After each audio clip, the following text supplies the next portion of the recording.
Okay.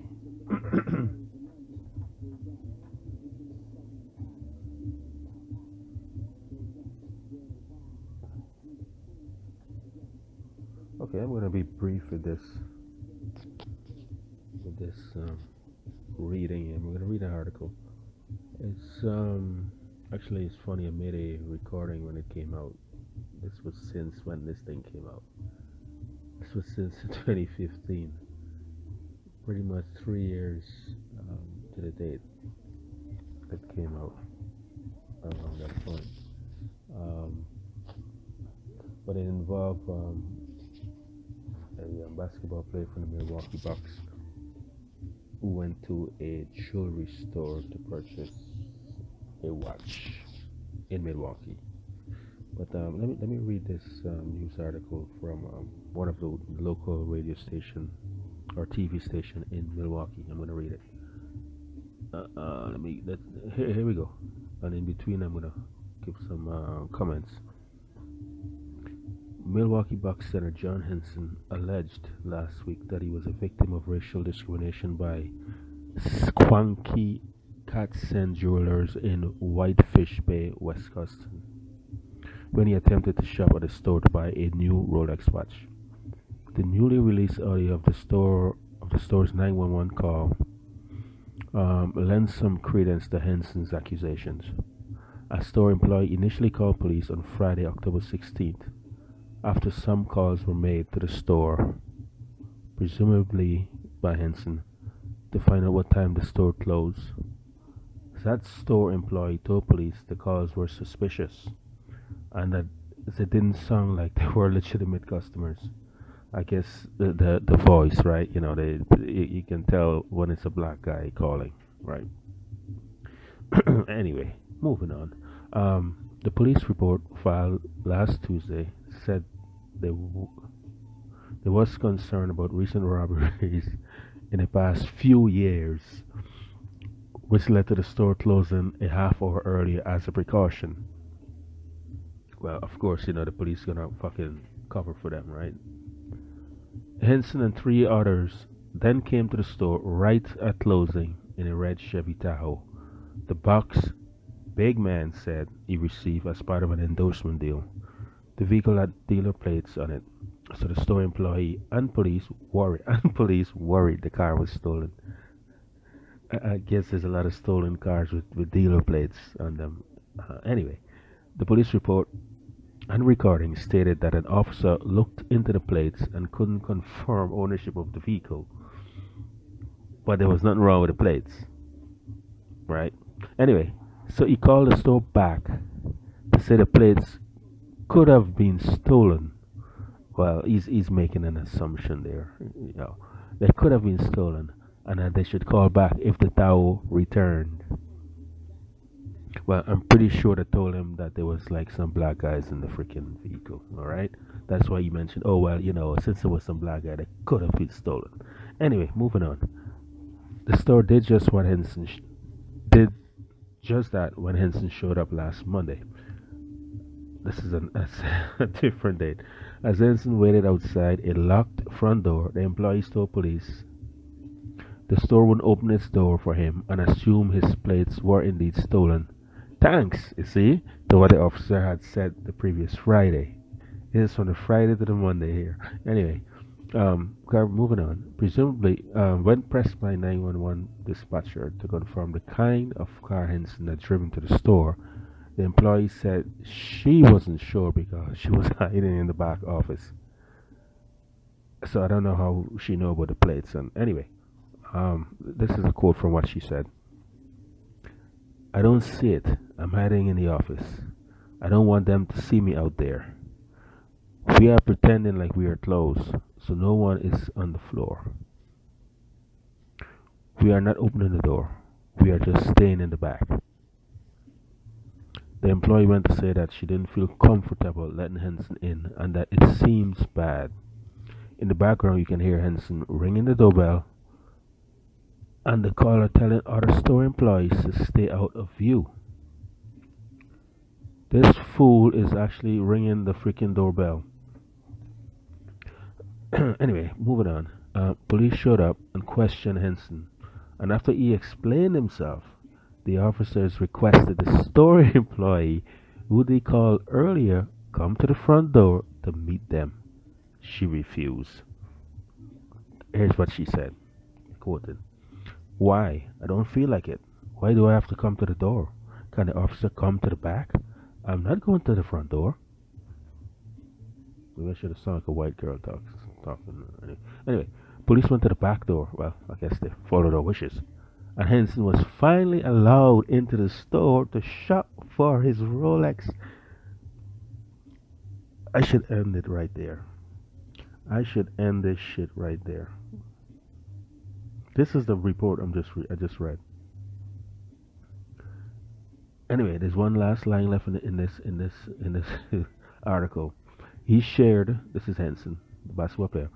He shared his story in a since deleted Instagram post with the following message. I'm going to quote what his Instagram message said. Went to hashtag Squankin Casten Jewelry today in Whitefish Bay during regular business hours. They locked the door and told me to go away. After I rang the doorbell twice, everyone went to the back. No answered. I'm quoting here, so if it sounds weird, I'm just reading what I'm looking at. No answered the door or told me what was going on.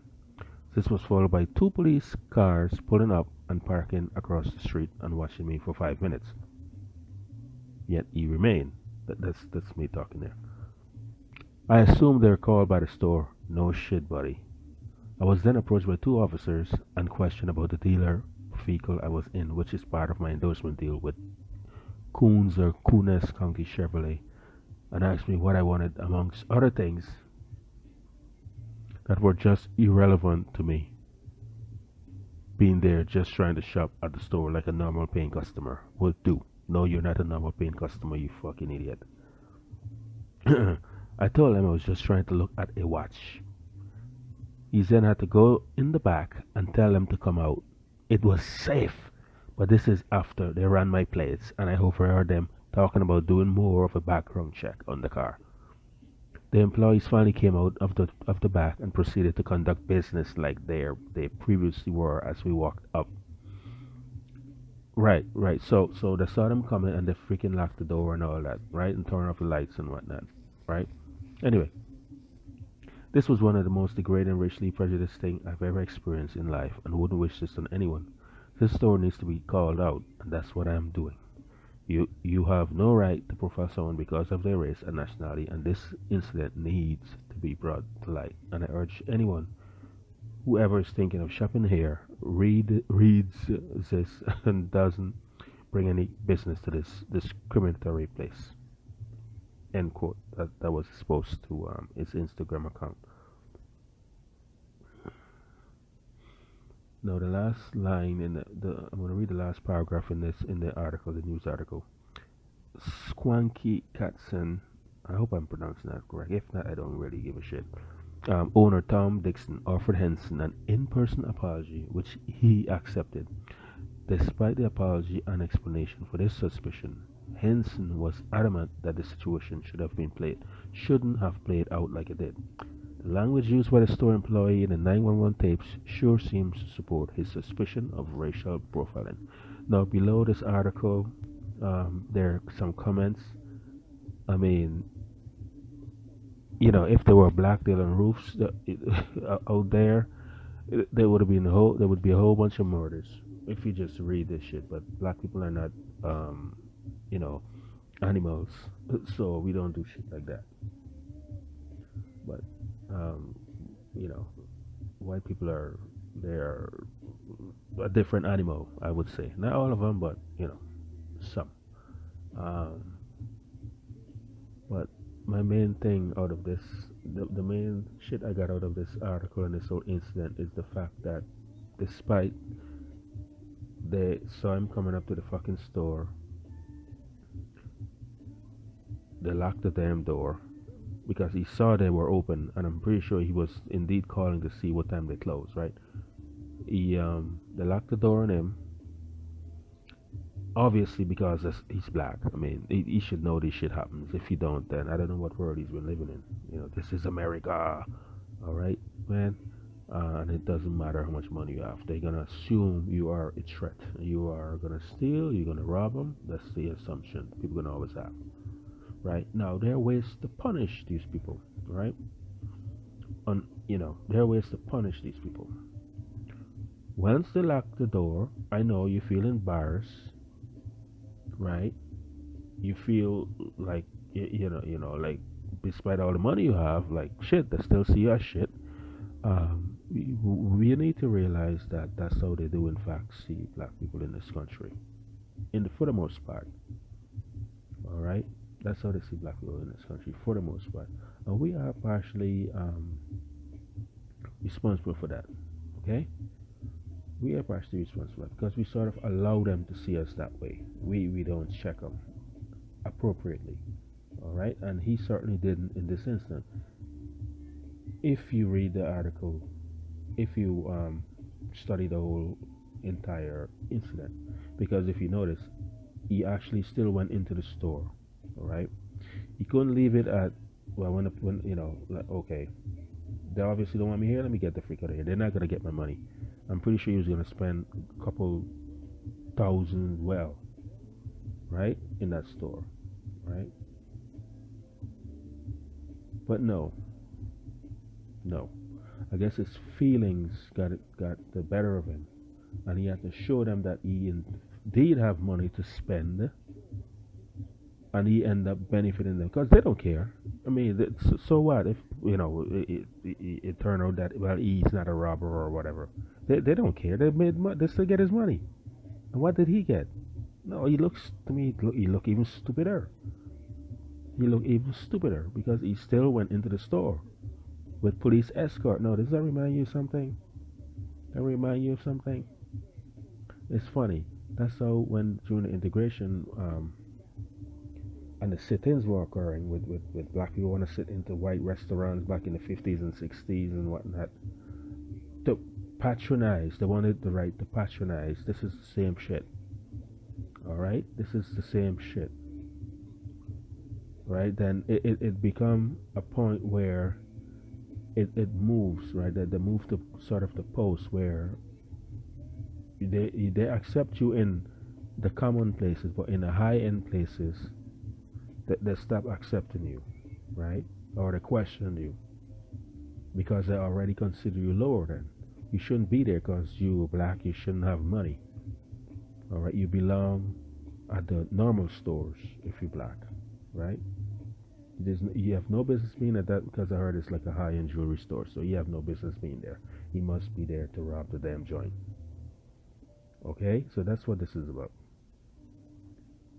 Now, he should not have left a penny there. Like I said, his emotions got the better of him, and he wanted to prove to the cops. He wanted to prove to the cops that, oh, he's in fact a rich guy. He played for the NBA and he have money. I wouldn't have told them a damn thing. They run the plates, the car is not stolen. Alright? They didn't even bother asking him for his idea.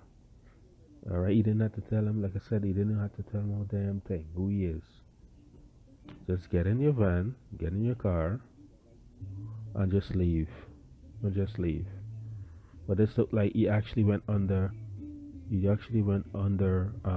police escort in a place he's not wanted to leave his money, to patronize. And that's the most shameful shit I've ever seen. Seriously. But anyway, this was since 2015. And there are many, many more examples of the same shit since. Like I said, this is almost 3 years. Well, it's a little bit more than 3 years ago. 3 years ago this occurred. In 2015 in October. We in November of 2018. And by God, there are videos of shit happening now. And it's even worse than this shit.